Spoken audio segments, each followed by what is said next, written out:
Thank you. So now this is the third session. So I'd like to thank deputations for coming. Because of time, let's start right away.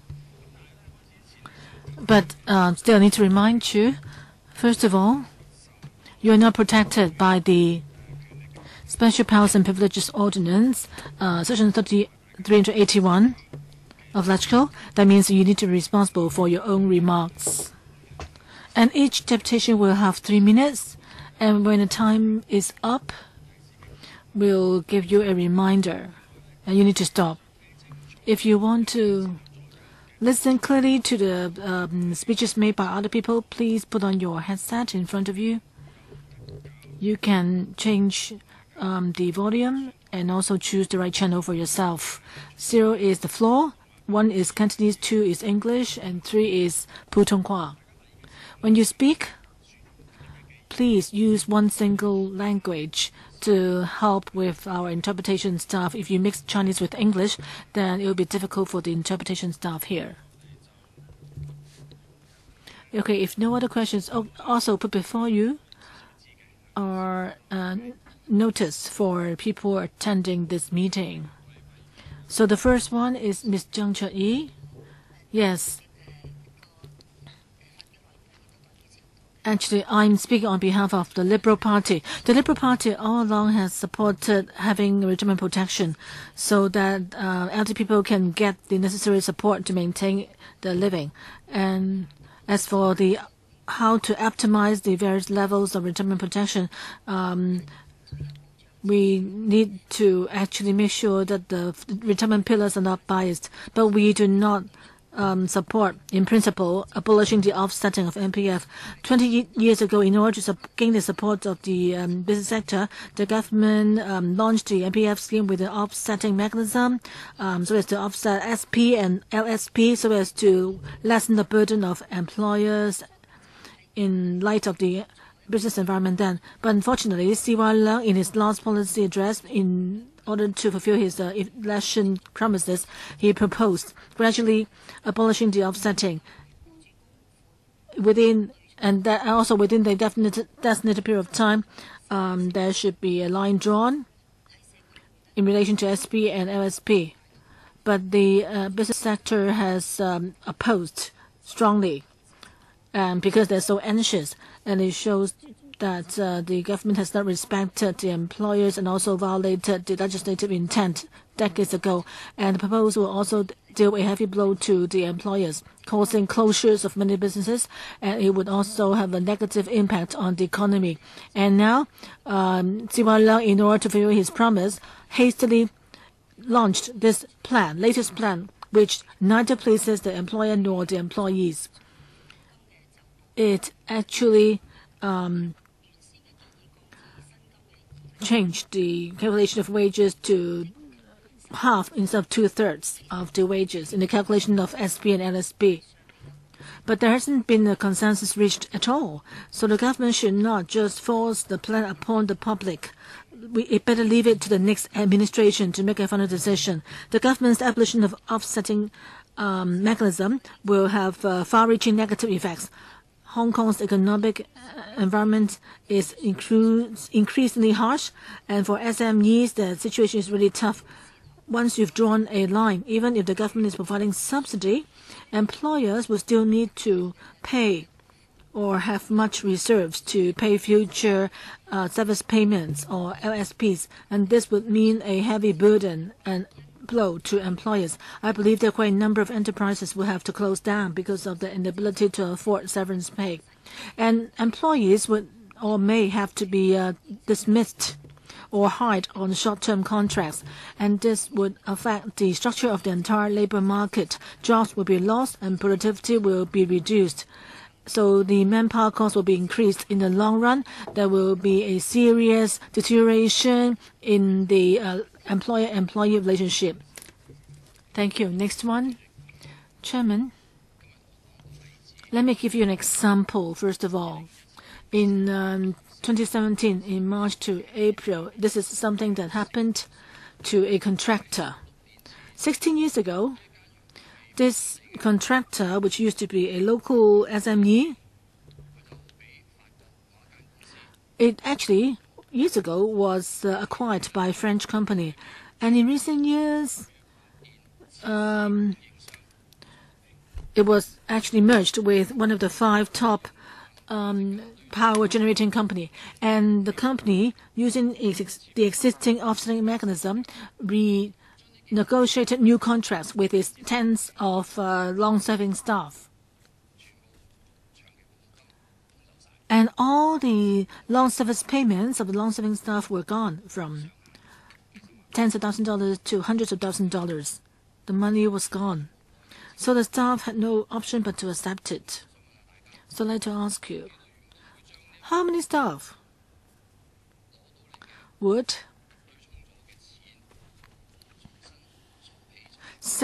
receive the offset amount for the retirement in the future? I believe that all the talk about future retirement will come to nothing. Look around the world.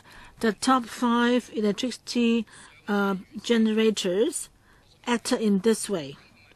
So are you in a way encouraging SMEs, contractors, to follow the example? The employer concerned did not break the law, but it's so unscrupulous. Here, I would like to say that we hope that the Labour Advisory Board would take a firm stand for the benefit of employees, and to tell the government that before June 2017 should abolish the offsetting mechanism, and without affecting the SP and LSP calculation methods, so as to avoid more grievances in the society. So that workers will not be deprived of protection when they get old. Next, the Liberal Party opposes the present proposal to abolish the offsetting mechanism for three reasons. Back then, the administration wanted our support, so the administration proposed the offsetting arrangement in the MPF mechanism. Now they're going back on their promises. At present, employers are required to make mandatory MPF contributions already, and when an employee is dismissed, it is not really offset against the MPF, but rather they will be allowed to withdraw MPF contributions earlier. If offsetting arrangements is abolished, SMEs will bear the brunt, because many SMEs will need to pay more. In recent years, the business environment has deteriorated and is already a burden on SMEs. And if they need to make additional provision for paying LSPs, it will impose a greater burden on them. And also, drawing a line will harm the employees' rights, as many employees will rush to sack the employees before the effective date. In other words, this present proposal is not beneficial to either employers or employees. The alternative is to set up a seed fund similar to the PWIF to handle the issue of offsetting. Calculating on the basis of about $3 billion in the offsetting arrangement, the contribution would be about 5%, and then the employers can pay according to the proportion, and we can also ensure the sustainable operation of the MPF. I hope that the administration will continue to discuss with the labour sector to come up with a proposal acceptable by all. The government should not hastily push through this proposal without consensus from either side. And this matter should be left with the next administration, since there is no consensus. Next, Ms. Zhang Xiaofan. Good afternoon. I represent the concerned group on labour rights in Kwai-chung Estate. We agree that the offsetting arrangement should be abolished, but we don't agree with the government's proposal in which the calculation would be reduced from 2/3 of the wages to half. It is not palatable. Both sides do not agree with the government's proposal, but the government is pushing it through, is hard to understand. The other point is that the objective of the MPF system is to safeguard the retirement protection for the general public. But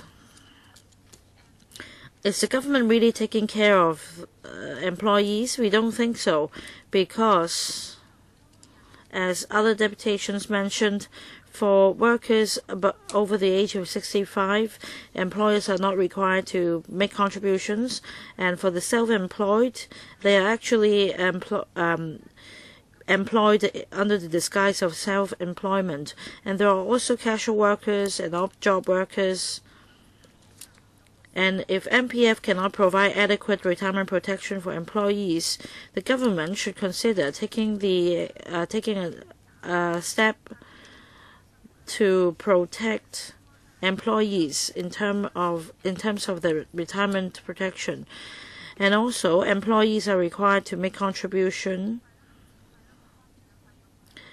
which also contribute to the administrative fees for trustees.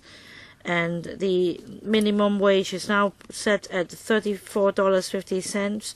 So for workers, they work for 10 or 11 hours a day. Well, actually 11 with 1 hour meal break in between. And that's the cases I've come across. And there should be 1 day off for every 7 days according to the labor laws. But many workers choose not to take a day off because their livelihood is not protected, and they work for 30 days in a row, earning $10,350, and they live in a subdivided unit with a monthly rent of $7,000. So out of $10,350, they need to pay rent, which is $7,000. How much is left to meet the living expenses? And they also need to make MPF contributions.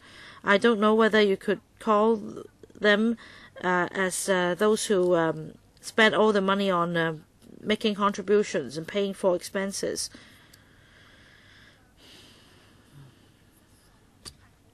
So imagine the quality of life of these workers. You can see this wide social divide at the moment, especially when the Gini coefficient now stands at 0.53.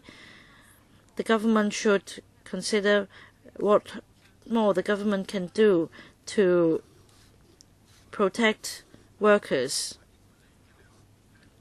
I'm Philip Wu. I represent the Institute. The total asset of MPF stands at $643 billion, and with the 1.56 return, we're talking about $10 billion a year. But does it really go to the pocket of the public, or is it pay out to the foreign managers?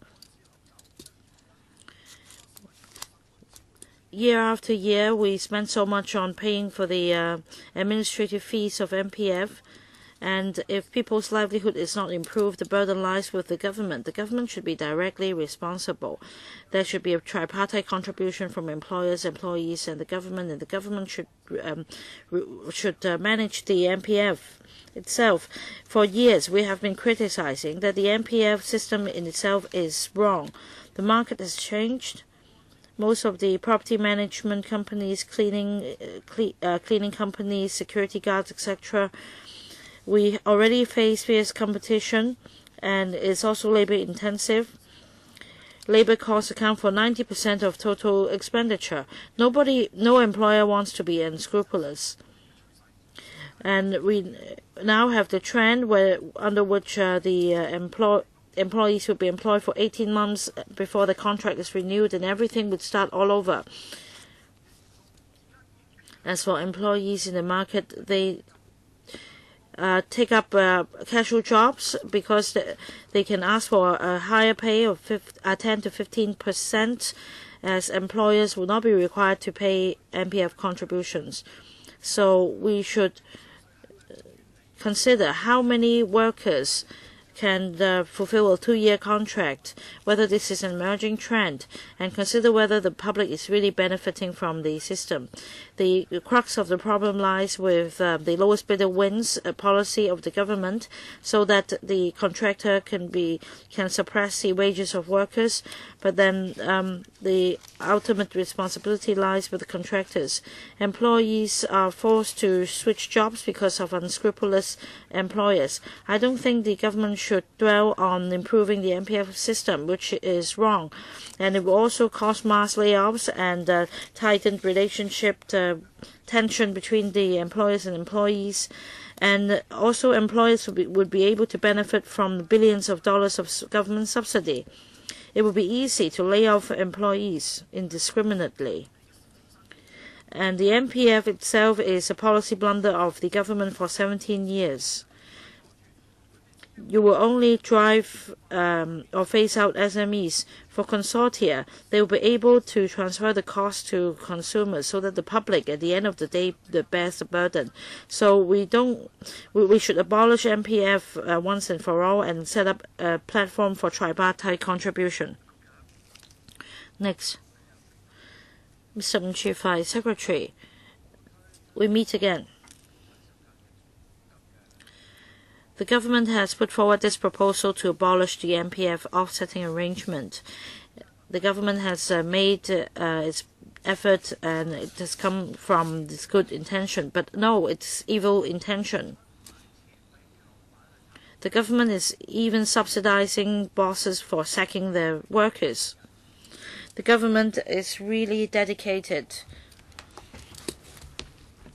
What government is it? It's so ridiculous. Shouldn't you be striving for greater protection for workers? Frankly, the establishment of the MPF system itself already undermined workers' rights. Do you remember how many cases were submitted under the PWIF in 2012? 28,852 cases, even more than SARS outbreak because of MPF. Throughout those 5 years, workers' wages were suppressed by their employers. Now we thought you would rectify the situation and give better protection to workers. But no, you are colluding with bosses to exploit workers. What's the point of having severance payments and long service payments? To protect workers, right? And this should be borne by employers. But then you set up the MPF for employees to shoulder part of the cost, and now you are using public money to subsidize bosses to sack the workers. What kind of government is this? Even worse, you take the lead in exploiting us. You reduce entitlement from 2/3 from half. Well, Matthew Cheung said that it's just several $100s, but let's imagine for 2/3, well, that means 20 days in a year or 40 days in 2 years. But now it's been reduced to 10 years. So if we're talking about $50,000 wages, then that's $5,000 less. So imagine, for such a drastic reduction, people's livelihood will be affected. It is a ruse.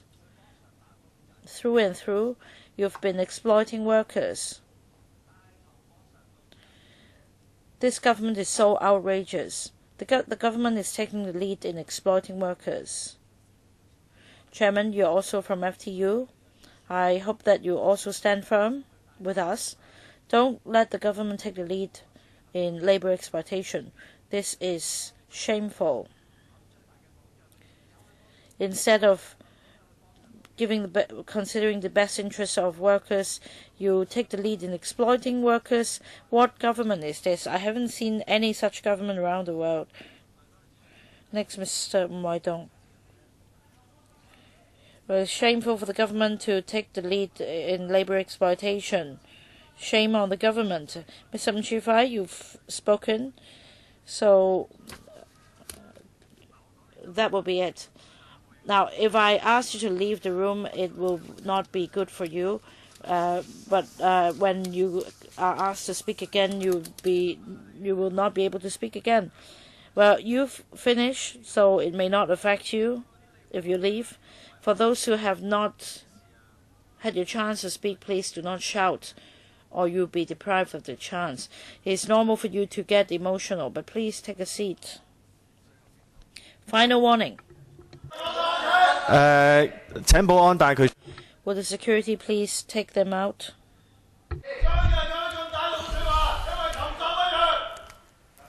Mr. Ng,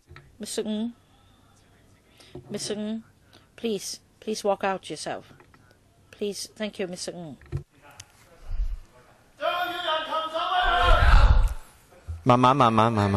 Take your time.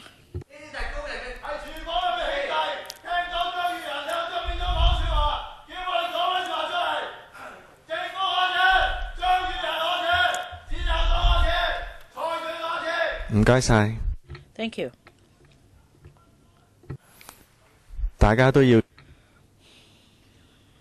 We need to stand firm, but I need to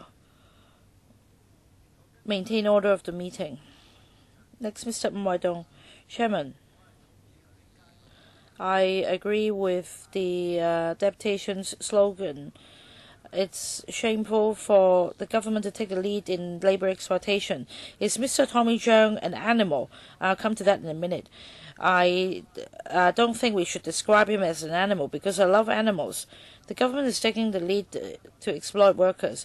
Well, I represent my organization. I'd like to meet Matthew Cheung. He's not here. Tommy Cheung from Liberal Party is not here either. We call it exploitation because, according to Matthew Cheung, well, he's not here today. If the next administration takes on this task, it will even be harsher. I don't know whether the government is speaking on behalf of the business sector or the labour sector, because for this government or the next government, they should place their focus on alleviating poverty. But the government proposals are all rubbish. And you're asking us to accept either of the rubbish proposals, because if we need to abolish the offsetting arrangement, we need to accept the bad conditions. That is to reduce the entitlement from 2/3 to half, and at the same time there is another alternative to cancel the offsetting arrangement for SP but not LSP, or the other way around. But the objective is poverty alleviation. And how can you protect workers if you adopt these proposals? Aging population is not the problem. If people age it in a healthy manner and without any livelihood problem, then there is no problem. What about the arrangement? It's been in place for 17 years, and the Liberal Party representative today talked about 70,000 SMEs. But the greatest problem facing them is not the offsetting arrangement, but high rental charge by consortia. I don't see Mr. Tommy Cheung speaking for SMEs. We need somebody truly representing SMEs. And about drawing a line for the offsetting arrangement, it's been 17 years. This term of government will end in 6 days or 7 days. Well, Tommy Cheung said openly that if the labour sector proposes a solution, whilst at the same time not accepting the reduction in entitlement, then it's unreasonable. All right, we have somebody from the Liberal Party here now. I have a number of questions for you. Please answer my questions later. 70,000 SMEs. The biggest problem facing them is rental, not offsetting arrangement. But the greediest party is not the labour sector, but the developers. If it's the developer's fault, and if you cannot cancel the arrangement for 17 years already, how can we reach a consensus? The labour sector has been exploited for 17 years. Your time is up. Sorry. Next, Mr. Fort Mei Chong. Good afternoon. I'm 67.5 years old. I've been contributing to my MPF account for a dozen years, since its establishment until I retired at 65 years old, and I only have $50,000. And I spent all my money at the year of retirement because the rent went up and I also need to pay the utility bills. The MPF didn't help me. The government should do something about retirement protection. The MPF contributions should not be eroded by the offsetting arrangement. $50,000 all spent on expenses and rent. The rent went up from $2,000 to $4,000, and I had to pay utility bills. So the $50,000 didn't help me. The government should work on retirement protection. That's it. Next, Mr. Lam Chiu.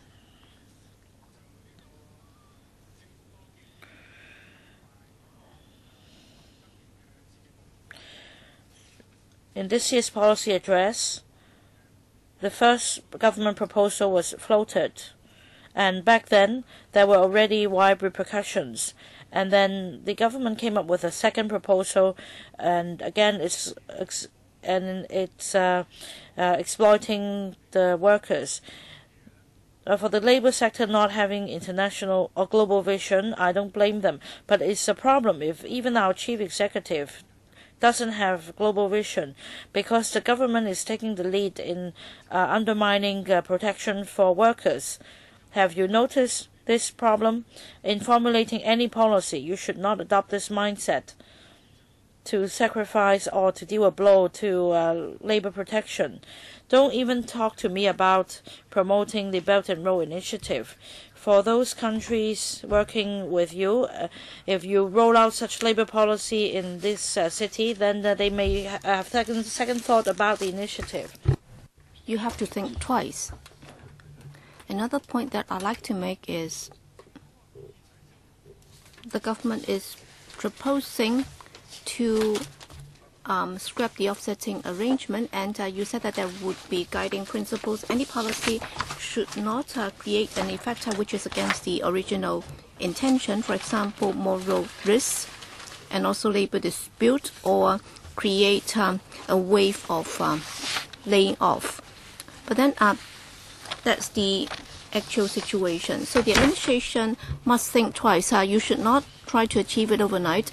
I would not be against spending 10 years for you to come up with the right strategy.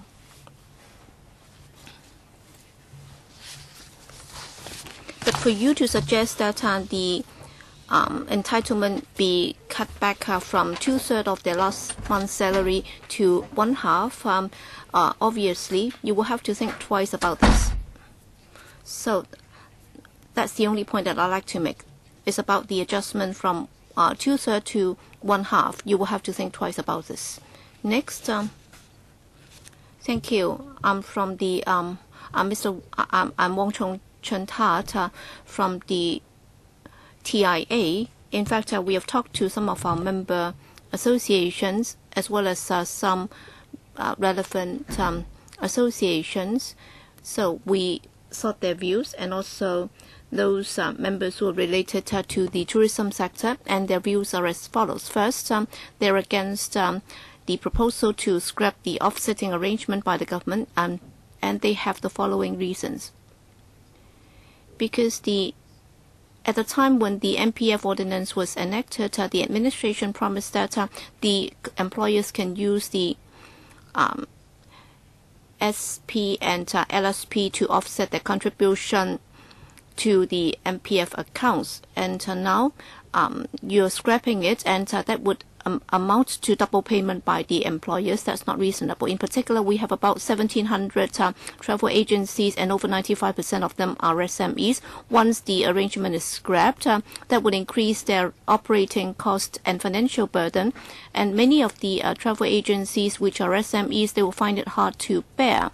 And many SMEs or travel agencies would only have about a dozen or fewer employees, and if you look at their revenue, is in an adjustment period. In particular, the current situation is dealing them a very severe blow because of the internet or e-commerce business, and therefore if they have to face with another blow, that is the scrapping of the offsetting arrangement, then they'll be hard hit, and also that would also affect employment relationship that would cause unnecessary disputes. So that's what we think. Thank you. Ms. Lee Mansell. Well, severance payment and LSP have been used to offset MPF contribution that would undermine the interests of the employees. And in fact, even if it's not offset, employees are not very well protected already. So I think the CY Leung's government is favoring the business consortia. Well, back then, I was a contract staff for the government, and I worked for 13 years as a contract staff. But then by the time when I left the government, I've been switched over to the NCSC staff, and they gave me LSP, and they tried to use the MPF contribution to offset that, and the administration allowed that to happen. So it was an exemplary example for others to follow. And in fact, even civil servants have the MPF system, and therefore the scrapping of the offsetting arrangement cannot be delayed, because some $23 billion has been offset over the years. And if you were to scrap the arrangement, you should have done it overnight. I don't think we should adopt a phased approach or adopt a piecemeal approach. And some said that we should keep the SP, the severance payment, while scrapping the offsetting arrangement for LSP. We are against it because you're using this as an excuse to undermine the interest of the employees, and also for the proposal to cut back on the entitlement rate from 2/3 of the last month to 1/2. I think that's also not acceptable. And also the employers would also not be required to pay LSP in the long run, and that's also not good, because that would only encourage the employers to dismiss their employees arbitrarily. I think they should take up their responsibilities instead of allowing the government to become the ATM for employers. And we should also introduce universal retirement protection as soon as possible so that workers can be properly protected. Thank you. Thank you. Next, Mr. Wong Wo-ping. Thank you, Chairman. With regard to the proposal to scrap the offsetting arrangement, well, for civic organizations, including the HKCSS, our stance has been very clear. That's because for a long while, SP and LSP would be the compensation for employees when they are laid off or dismissed by their employers. So they play two different functions, and now you're trying to mix up the two, and you're trying to undermine the retirement protection for employees in order to make up for the compensation that employers have to pay their employees when they are dismissed. In particular, for the low-wage earners, they have to rely on their employers to make the contribution to the MPF accounts, and if it's allowed to be offset, then basically by the time when they retire, they have very little left in their account, and therefore I believe that this is most unreasonable, and therefore we are asking for the arrangement to be scrapped as soon as possible. And under the government's proposal, SP and LSP's accrued benefit will be adjusted downward from the existing entitlement of 2/3 of the last month's wages to 1/2 of the last month's wages. We believe that that's also unreasonable, because SP and LSP would be a departure compensation from the bosses, and now in order to scrap the offsetting arrangement, you're trying to cut back on the benefit to the employees. So I think we should keep the current calculation mechanism, that is 2/3 of the last month's salary. And also for SP and LSP, after the scrapping of the offsetting arrangement, the employers would also have to set aside some money for this potential expenditure. Yes, there may not be many employees who might be dismissed, still, the employers will also have to think twice because that would have an impact on the operating costs, and therefore we should set up a pool or seed money or a central mechanism so that all employers will be contributing to this pool of money, and then when they have to lay off staff, they can get the money from the pool, and that would also reduce the impact on the employers in order to reduce the repercussion from the employers. That can be considered. Thank you. Next, Mr. Chow Wai-yin. Thank you, Chairman. In fact, Chairman, I question the purpose of this meeting. What meaning does it have? Well, the Chief Executive C.Y. Leung announced yesterday that the Executive Council already passed the government's package, but then if you look at this package, whether it's the business sector or the labor sector or even lawmakers, they are all against it. Even within the LAB, both the management and the staff side found it unacceptable. And as the media reported today, even within the Executive Council, the views were very diversified. There was no consensus, and as a result, one single individual, one single man decided it, and then announcement was made, and everybody just was silenced. So what's the purpose of having this meeting then? So what's the purpose of having this discussion? Because one man can overturn everything. So are we going to overturn the announcement made by C.Y. Leung, the Chief Executive? And since the Executive Council and the Chief Executive can just ignore the views of both the management and the staff side of the LAB, then why do they not just dissolve the LAB altogether? Because the Chief Executive can just dominate the views, and there is no need for the LAB to exist anymore. So the Chief Executive will just have all the say, and there is no need for this council either. And then the liaison office can just issue instructions, and then he will follow the instructions. And then in the future, they can just make use of this council, and then they can find their buddies, and then they have their own veteran lawmakers, and then we will be made to swallow. So long as they have enough votes, there is no need to consult or discuss.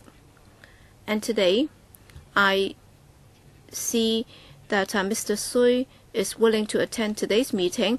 I'm grateful for that, and I'm pleased to see you here, because on previous occasions, the Bureau Director was not willing to attend the meetings, and today you're willing to come here. I think this is a good sign. But then during the past few years, when I have been in my post, well, whenever there's such offsetting arrangement, even if it's scrapped, it's not going to help the frontline workers, because the outsourced contractors, the frontline cleaners, security guards, they are not going to be helped at all, because after 2 years they would be fired, and then they would have to sign a new contract.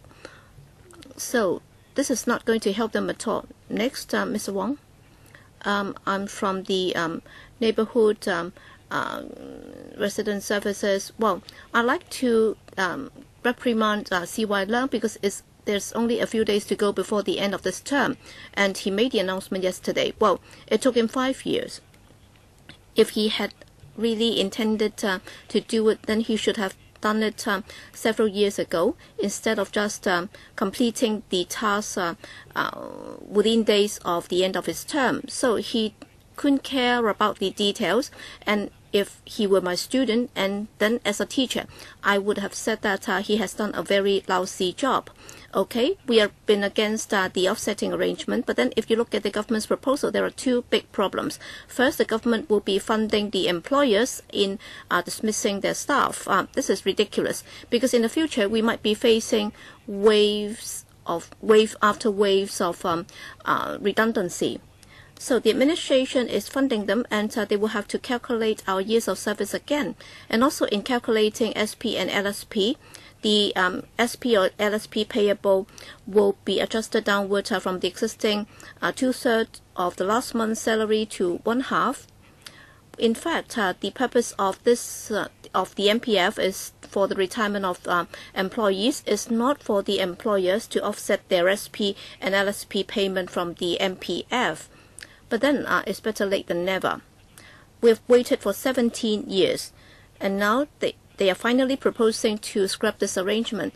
Why are you trying to undermine the compensation for workers at a time when they are dismissed? So we believe that we should insist on the existing entitlement of 2/3 instead of cutting that down to 1/2. And we're also of the view that we should not just scrap the offsetting arrangement. We should have done it earlier. We should have introduced universal retirement protection, because if you look at the fund managers, it's really a very profitable business. They can only make profit.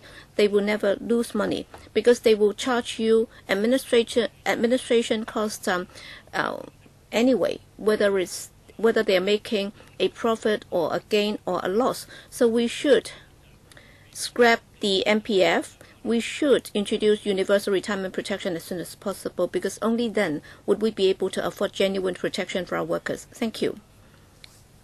Next, Mr. White. Well, yesterday, after I heard the statement by the administration, including that made by the Bureau Director, in fact, he didn't know what he was saying, and after listening to what he said, I did not understand what he was saying. Okay, you're going to scrap the offsetting arrangement.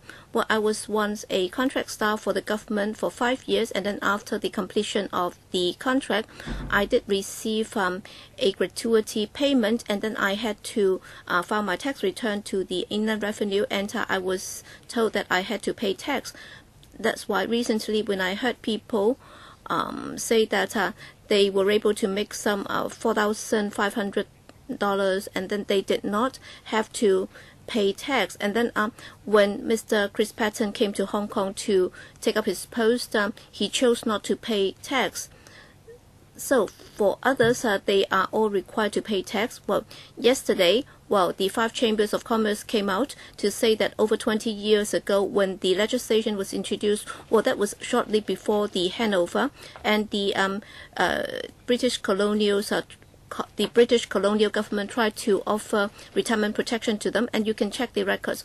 At the time, we had the chairman of the Legislative Council who had the right of abode in the UK. So those who are really patriotic to our home country would be the low grassroots workers, and then for those for the colonial government, they would just leave, and they would leave behind the sorry state of affairs. And then we still had Chen Yun-han, who tried to launch this wage protection movement. When they work on other issues, they would be very quick. So on the estate duty and also wine duty, they scrapped it overnight. And then a lot of benefits have been handed down to the businessmen.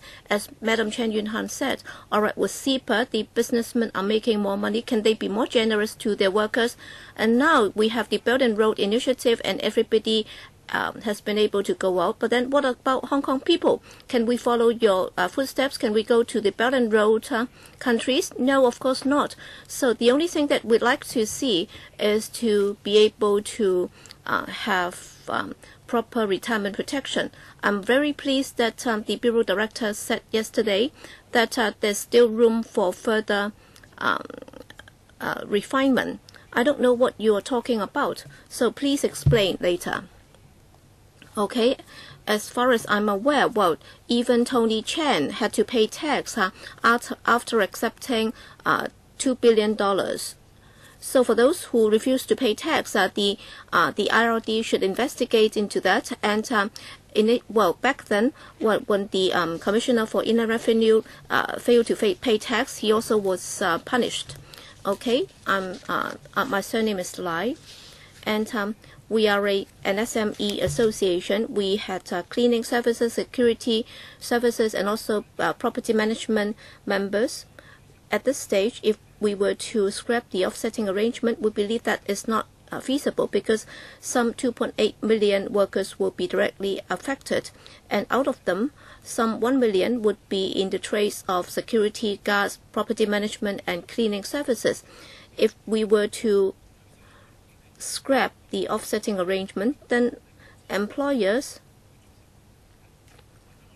will find their resources very tight, and according to our estimate, there will be an increase in cost by some 5 to 6%. So that will be quite a burden to them, and they might be forced to lay off staff. And as a result, there would be labor disputes and conflicts. Just imagine, all right, 20 years after the handover, is our economic prospect that good? So is it that our policy or decision making is able to protect both the employers and employees? In fact, we do have some question mark about scrapping the offsetting arrangement. Well, there should be a one-off. The administration is proposing to subsidize the employers for 10 years, but then what will the employers stand to gain, and what happens to the employees? Well, initially, they might be getting the subsidy as soon as possible. We don't want to be unscrupulous employers.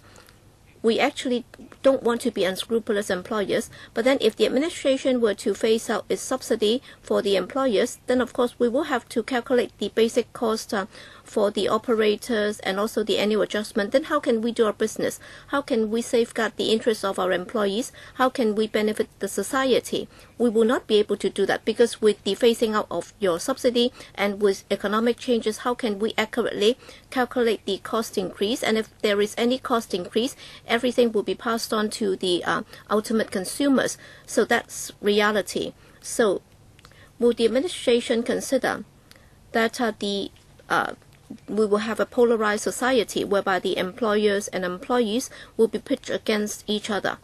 And we also do not agree that the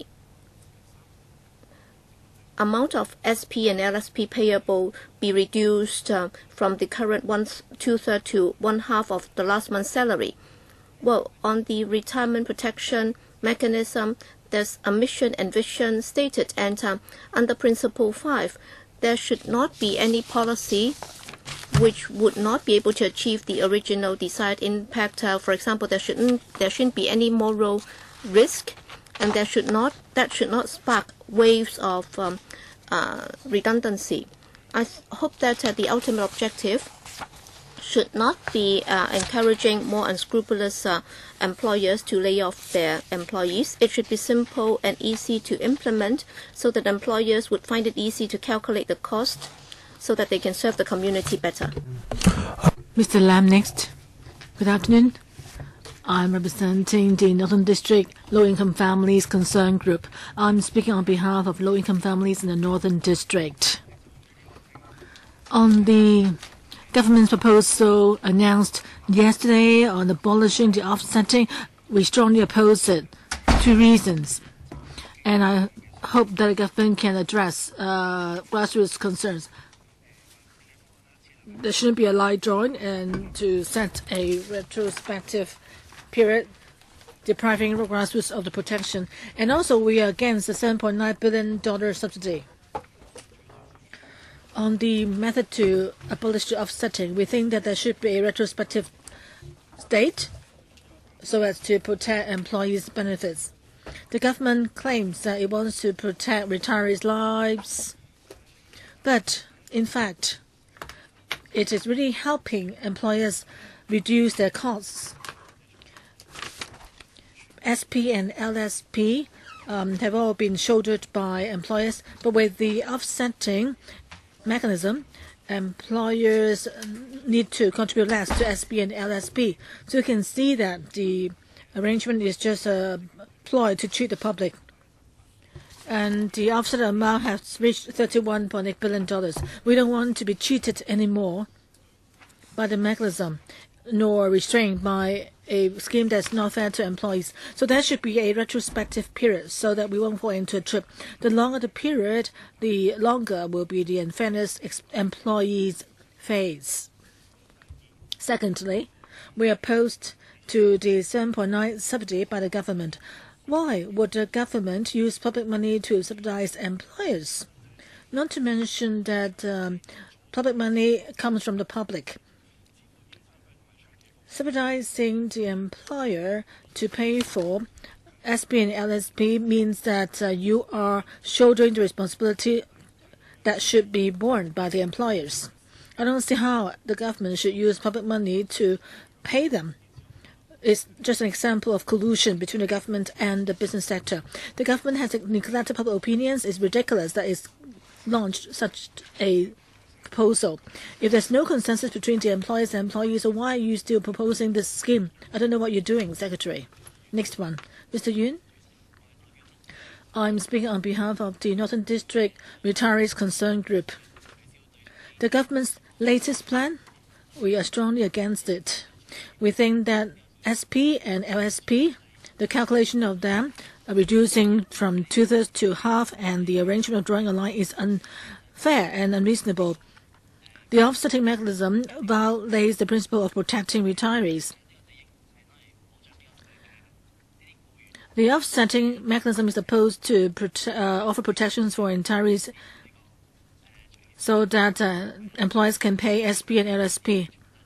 But all the money that have gone to the employers are over $30 billion.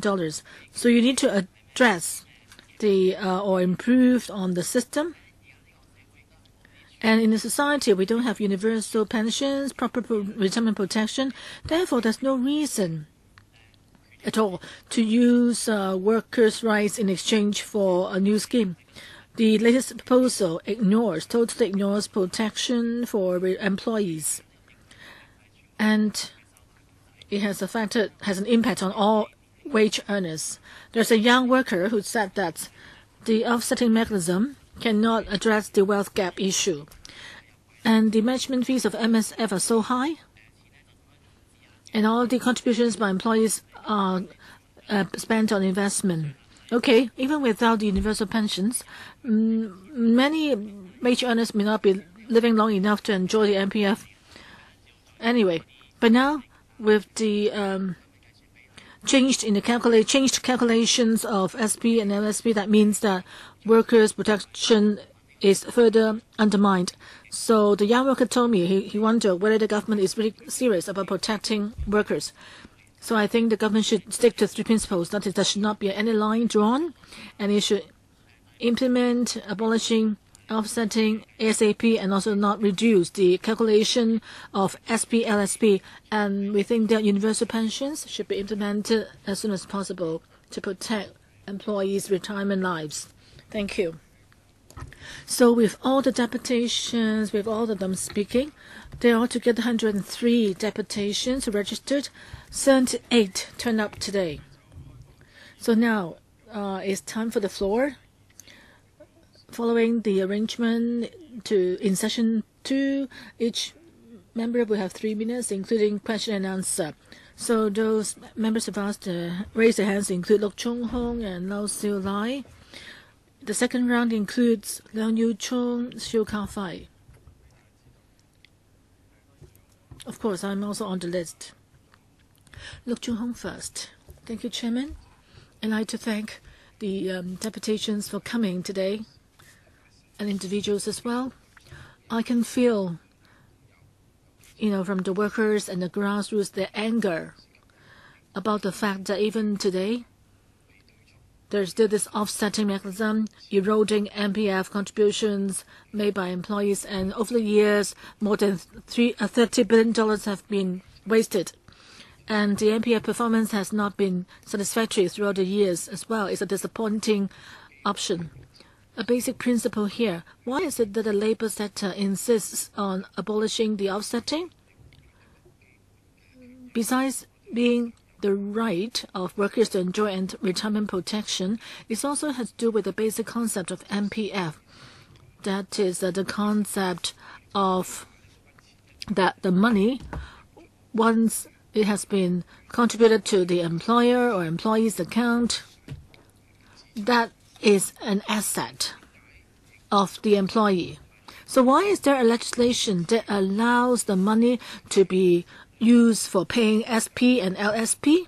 So the design of the system itself is ridiculous. FTU, when the MPF subsidiary legislation was discussed, Chen Yunhan, our ex-member asked for amendment, but unfortunately the amendment was not endorsed. Now 17 years have passed. I believe that the business sector had to shoulder the biggest responsibility. It was unwilling, reluctant to back down any scaremongering. It warned of waves of dismissals and wage reductions to scare off workers. But in fact, over the past decade and so, we've never seen such thing happening. Even when the minimum wage law was passed, on the contrary, our unemployment rate dropped, wage increased, and companies' profits continue to have good growth. So over the years, in the past few years, the profit tax have gone up. So employers definitely have the ability and responsibility to pay for the costs of having the offsetting abolished. The government, of course, should also shoulder some of the costs. The labor sector is opposed to asking us to curtail workers' rights, that is SP and SP. You shouldn't have reduced the calculation from 2/3 of the wages to half. We cannot accept that. Employers' organizations try to distract people's attention by proposing sugar-coated poison, for example, contributing an additional 1% more to the account. This is something that we need to condemn. Next one, Leung Kwok Hong. Chairman, C.Y. Leung has really gone too far. He did something that he promised near the end of his term. But what he did was actually triggered complaints from employees and SMEs. So only the big business owners would not complain. Whether you have MPF or not, it really depends on whether there is universal pensions. The plan for universal pensions, if it's based on progressive tax raise to raise capital, SMEs would not be able to afford because they can't earn enough income. Our Gini coefficient is 0.59 now. 539 is at a dangerous level. We asked the rich to pay more to support a scheme that would not kill off SMEs, and yet the government has ignored that. And now C.Y. Leung is proposing the last plan. Well, please don't describe him as an animal. You should describe him as more an evil or devil. But lately someone rang me. He said, long hair? Well, you said that even the hell is afraid of having an evil like him coming down there. So either you have universal pension scheme, I have filibustered for 5 years for that purpose, and you're not going for that, and now you're proposing another plan to ask the workers to get less. But long service payment is something that workers can use to survive when they're out of work. Once you've offset it, do you have unemployment benefits for them? And you're offsetting the other benefits. Are you treating workers as human beings? Companies are making huge profits. 1 million people in security, cleaning, property management work. Without these people, what will happen to Hong Kong? Imagine if there's no one cleaning the rubbish in Electrical for 2 days. How many people would complain? If there's no one doing the security checks, how can you get into this building? Cleaning, security, and property management sectors, they are the hot-hit disaster areas. Well, I'm going to have to join a football match. But for someone who does security work, they work 28 days a month, 12 hours a day, and making only about $12,000 a month. And you are asking them to contribute more. So, Mr. Sui, what are you thinking of? Secretary, please tell C.Y. Leung. He can't fire you because after midnight, July 1st, he can't do anything. Next one is Lau Siu Lai. Well, I have no questions for the secretary. I have no questions to ask. We're all very angry. Gini coefficient 0.539. The wealth gap is very serious. And the business people, the government kept blame it on, the fact that it's relative calculations. That means that it's the rich who are getting rich, but the poor are not that poor. But indeed, the poor are very poor. So many people are making or earning minimum wage or having a monthly income of less than $16,000 a month. Property prices and food prices and other prices are so high, but minimum wage is reviewed only every 2 years, and the rate of increase is so small. Some people call MPF as the rape fund. It is a total disregard for public opinions. Our money has gone to fund managers. And you're confusing concepts. Workers' rights are put under retirement protection, depriving workers of the protection of their rights. And when they get older, all their money has gone to the pockets of fund managers. So it's not really too far to call it rape fund. The offsetting, well, the proposed measure to abolish offsetting is intended to use public money to subsidize the business sector and then reduce workers' benefits. Why is the government treating workers in such a bad way? There's no way we should use public money this way to subsidize the business sector and reduce people's LSF. There shouldn't be any line drawn. Otherwise, you're just encouraging waves of dismissals. Deputations said, well, we're not just targeting the offsetting mechanism. In the long run, we need to have universal pension scheme. MPF is linked to employment. So what about protection for casual workers and women? So many measures proposed. But how about the woman who was caught by Food and Environmental Hygiene Department for selling cover boxes for $1? Why don't you look at the issue from the user's perspective? Your policy pushing people to a dead end or helping them? Universal pension scheme is indispensable. Women who work at home are also making contributions, but MPF cannot protect them at all. With all the good names in your measures, you are just benefiting the fund managers and the business sector. Please use the $50 billion to create universal pensions so that the old people can have a good retirement years. This is the society's consensus. We must fight for that. Secretary, 10 seconds. Well, different elderly people have different needs. That for those with needs, we have optimized the old age living allowance to provide increased benefit for them. Okay, now it's my turn. Then it will be Liang Yu-chung and Shou Kao-fai's turn. Secretary, well, there are a number of deputations here today. I'd like to follow up on some of their questions. Many of them are concerned that when the government said you had carried out a lot of consultation committees and public engagement, collective views, have you considered an option that does not draw any line, that is, the public money can be used to pay for the offset amount? And also, have you made any estimate of the amount, expenditure incurred when there's no line drawn? And secondly, if you are going to draw a line as you proposed, have you estimated in that scenario if there are outsourcing? We've heard a lot about outsourcing lately, or fake dismissals. Have you done any estimates on that? And thirdly,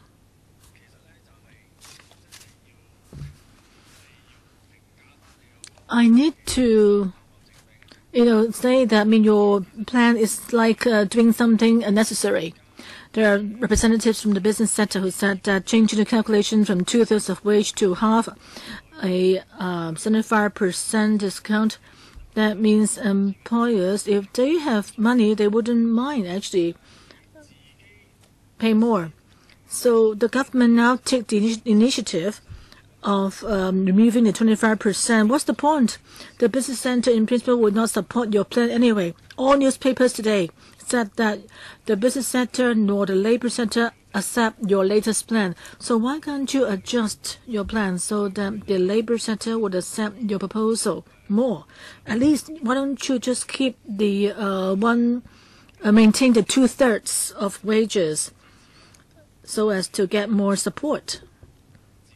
Have you thought about the chances of really making changes to your plan? Secretary, as I said in the beginning, in dealing with the offsetting issue, we have various guiding principles. Of course, firstly, we agree we need to move in the direction of abolishing the offsetting. And also, secondly, we need to balance the employees' affordability and employees' rights. And thirdly, the government is willing to break ground by pouring in subsidy. But there must be a time limit and a ceiling imposed. And fourthly, we must avoid dismissals or moral hazards. So the plan proposed by the government means the government will put in $7.9 billion, notwithstanding the reduced tax income. So that means the government is shouldering the cost to a large extent. And we understand that both parties, whether it's the labor or employer side, have views on the government's plan. But in the past, we have tried to accommodate or listen to as many views as possible, and we've tried to analyze various replacement options and consult stakeholders. But not just the government's plan. So far, all the other options, none of them indeed, have been acceptable to both parties. Therefore, at this stage, we think that the government's option, relatively speaking, is the best choice. But in the past of all the efforts that we have spent, they won't go to waste, because we have had analysis of various views, and they help with our future follow-up work. Even though there are different views, I believe that we need to affirm one more time, whether for the employers or employees, both sides are well-intentioned. In recent months, as you can observe, during the discussions, they have been able to come up with actual proposals for discussion, and the employer groups have also shown sincerity in paying more. I hope that we can all make concessions so that we can see common ground. Thank you, Secretary. Next, second round, Mr. Leung Yu-chung. Thank you, Chairman. Now, when you agree to abolish the offsetting mechanism, the original intention is to do justice to workers, so it's for the benefit of employees. But now their entitled right will be exploited.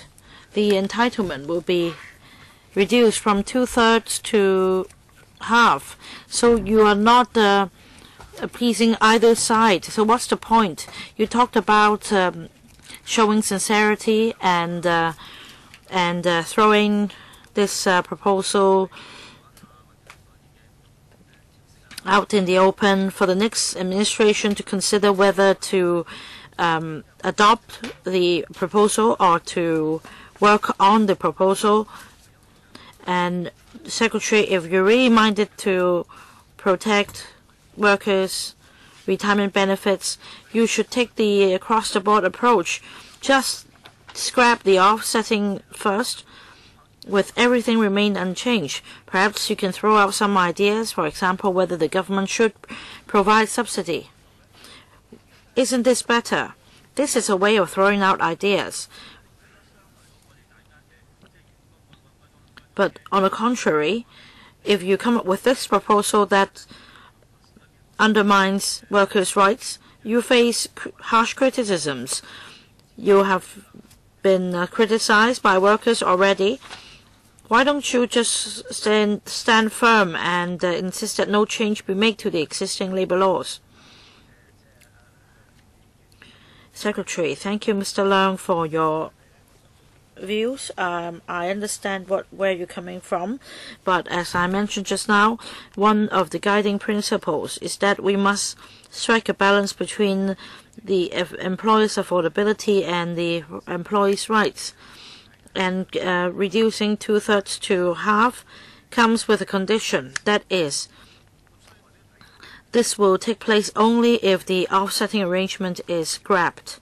So the MPF contributions will be fully preserved under the existing arrangement and the future arrangement. Surely the employees will be receiving more than what they currently receive. For those not having contributions in the MPF accounts, that is workers over the age of 65, they will not be affected. According to our paper, their entitlement will still be 2/3. And our view is that the LSP does overlap in some areas of the MPF as a form of protection. Let's say for a worker above the age of 65, not in a scenario of a dismissal but on resignation, the worker can also obtain LSP. I'm Peter Shiu. I represent the Liberal Party in the Council. I reiterate that before introducing MPF in Hong Kong, if we wish to help workers save up for retirement or to protect them in the event of companies' closure, there was no legislation to protect them.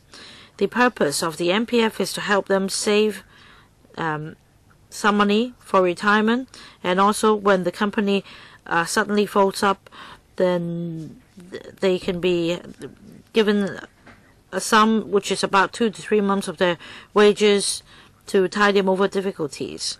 But in recent years, some workers believed that the offsetting arrangement would mean that the retirement money would be less. It's all right to hold this view. The point is how we resolve differences. This is the third session. I've heard workers' criticisms on unscrupulous employers, etc. But I don't see how unscrupulous they are. They are following the laws of Hong Kong. As for non-skilled workers, such as cleaners, under the contract-out system, every time the contractor can abuse the loophole, and that the MPF contributions may be withdrawn, and we can do something about it. And it is perfectly all right to give better protection to workers. But let's bear in mind that this is something additional.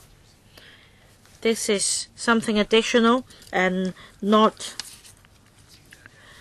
because of the employers. And Secretary, you have come up with this proposal, and it's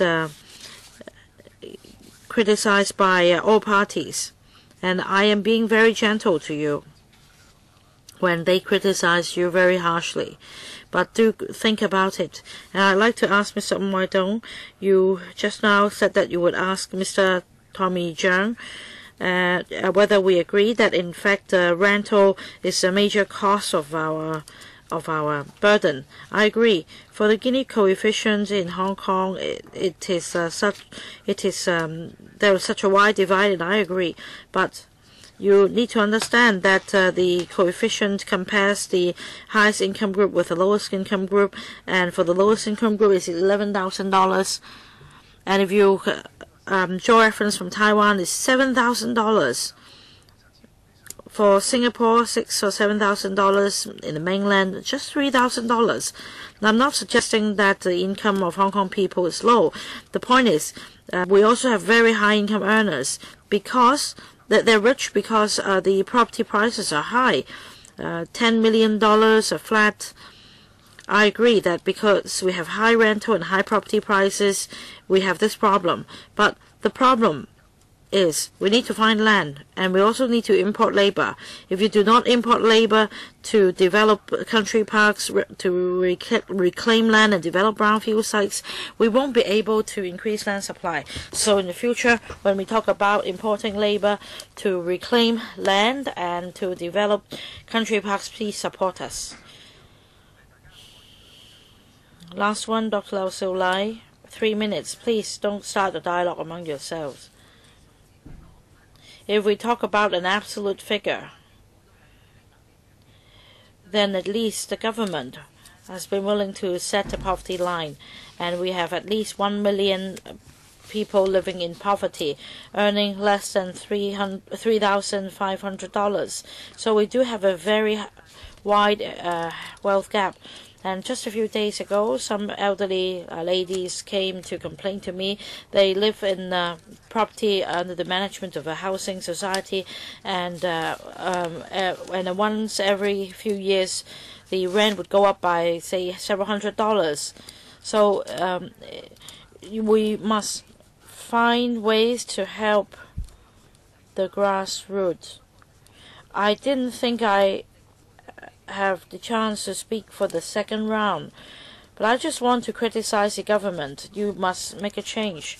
You talked about the long service payment and the retirement protection being double benefit because they are overlapping, and because it's possible that some workers may withdraw the payments after 65 years old.